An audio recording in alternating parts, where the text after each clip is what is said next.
Nyaseva guivesher que cuera, ya yumon tan ambuepe, haupeya yesaputaguaputepe, teco paraguaygui, anilla poi.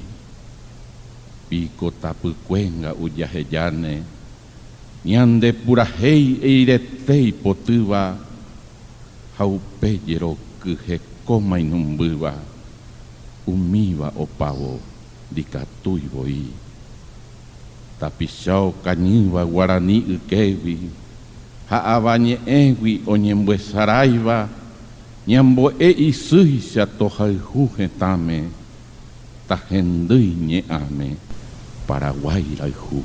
Con estas palabras de Carlos Miguel Jiménez, damos nuestro abrazo fraternal a todos los paraguayos residentes en San Pablo, presentes esta noche.